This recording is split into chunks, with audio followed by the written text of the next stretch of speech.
I was born and raised in Portland, Oregon. I was born in a family with one sister, 8 years older. My mom and dad loved each other and were best friends, lovers their entire life. They were married 63 years. And so it was a great upbringing. I grew up in the west side of Portland and upper end of Portland. I had a high school experience like most young girls dream about. I was class vice president. I was on the rally squad, the drill team, had a lead in the junior play. I was a homecoming princess. At the end of my junior year in high school, I was pregnant. My high school boyfriend had gone off to college, came home on spring break. I got pregnant. May 1, I tell my mom and dad I'm pregnant.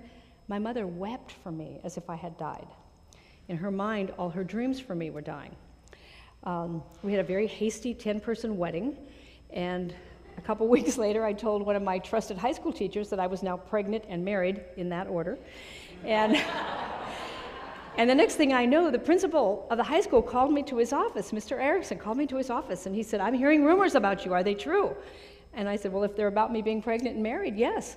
He said, "And you have terrific honors and great academics, but I need to let you know you will not be allowed to return here for your senior year. It would be inappropriate for a pregnant girl to get mixed in with the normal girls." This is 1966, all right? So he said, "But we do have a place for people like you.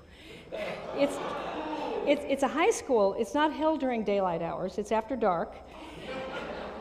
And it's where the pregnant girls and the delinquent boys go to high school." So the next fall, I drove across the river to the other side of Portland to a place in Portland I had not been allowed to drive in after dark, parked my car, and walked up to this big building, which was Washington Evening High School.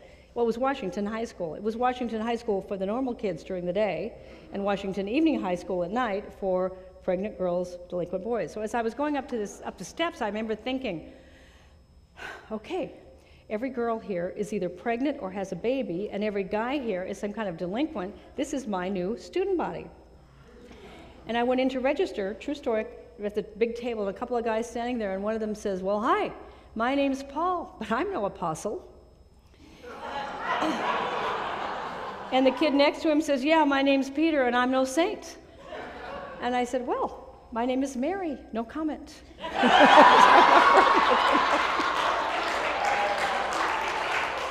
And that was the beginning of my senior year. Now, I don't know where you were at the beginning of your senior year, but that's where I was. My first son was born in December of 1966. I graduated from Washington Evening High School in May of 1967. And in July of 1967, I was in an intensive care ward in Portland, Oregon, in a hospital there, having been diagnosed with fatal kidney disease. One kidney, the test said, was completely destroyed with nephritis. The other kidney had 50% destruction and active nephritis. This is before kidney transplants. And the doctors told me that if we could get the blood toxin level in my body reduced enough so I could sustain a surgery to remove the right kidney, then maybe I would have 6 months to live. I'm 18 years old. My mom is now watching my 7-month-old son, and I'm terrified. And the God of my upbringing was not a friendly place to go when you felt like you had really screwed up. And in fact, later I would say that God probably needed to attend some anger management classes. And I was terrified. Finally, the night before the surgery was scheduled to remove the right kidney, that night about 10 o'clock, a woman walked in my room who identified herself as a chaplain who was going to be doing prayer with people who were having surgery the next day. And she asked me, "Would you like somebody to pray with you?" And I was scared, and I said yes. And so she pulled her chair over next to the bed, and she sat down. And she said, "Would you be willing to tell me what's been going on in your life the last year or two?" Now, this was before there was a before there was a mind-body clinic at Harvard Medical Teaching Hospital. This was before there was in the common nomenclature any understanding about the mind-body connection. She says, "Could you tell me what's been going on in your life?"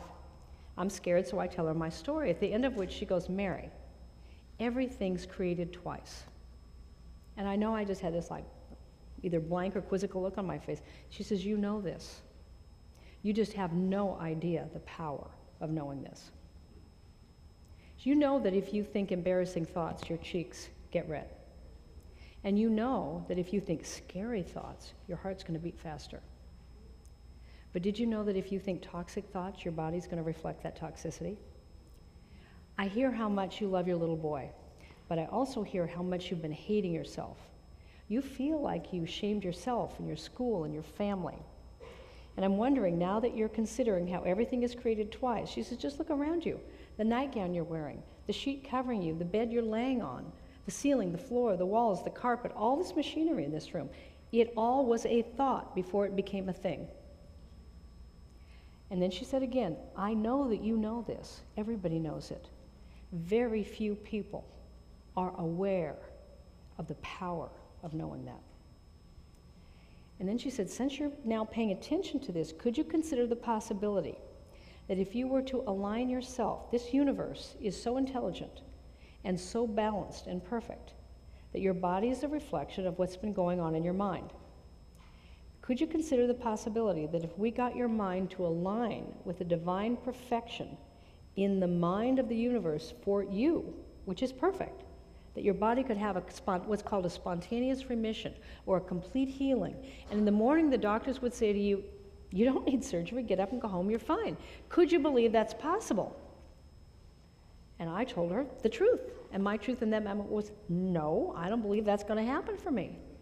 I didn't believe it was possible. I believed way more at that moment in my pain than in the promise she was offering me. And I also believed in that moment a lot more in the minor deities than in a major deity.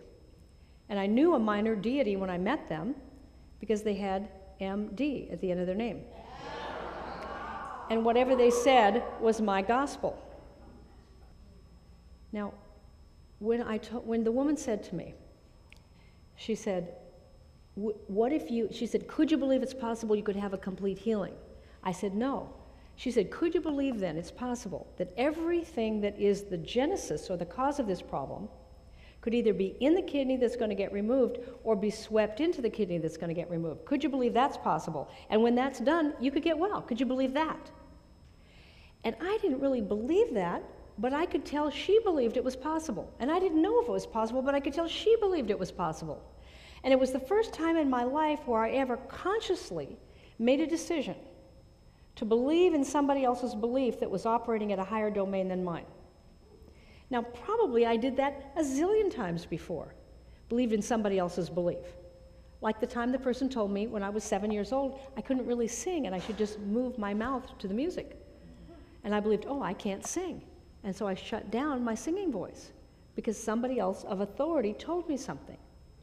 Now, you have listened to authority voices, and so have I our whole life, until we become aware. So at this moment, she was offering me the potential that there was another answer for what I was facing. And when she said to me, could you believe it's possible that everything that's causing the problem or creating could actually be in or swept into that kidney, and when it's gone, you could get well? Could you believe that's possible? And I said, well, I don't know if it's probable, but maybe anything's possible. And she said, that's all we need, is a corner of your mind open to the possibility. When she said to me, could you have a complete healing? There was no agreement in me. I had no way to believe that I could have a complete healing. But there was a little part of me that could believe that maybe when they took that kidney, there was a possibility that I could get well. And when I said, I have that, yeah, maybe, she said, let's work with that. Then she did some kind of prayer. I don't know what the prayer was. I didn't hear bells ring. The hair on my neck didn't stand up. But I must have relaxed. Something she said and something I made agreement with caused me to relax because I slept all night without waking. I had not been able to do that in weeks. I'd been in so much pain. The next day, the doctors did the surgery, removed the right kidney, told my family that was gathered that kidney had been destroyed with nephritis. When they looked at the other kidney, it didn't look quite as bad as they would have suspected with 50% destruction, but time would tell. And time did tell. I started, within a couple of weeks, I think it was maybe a week or 10 days, I was home. I started to get better, I was getting better, and I got well.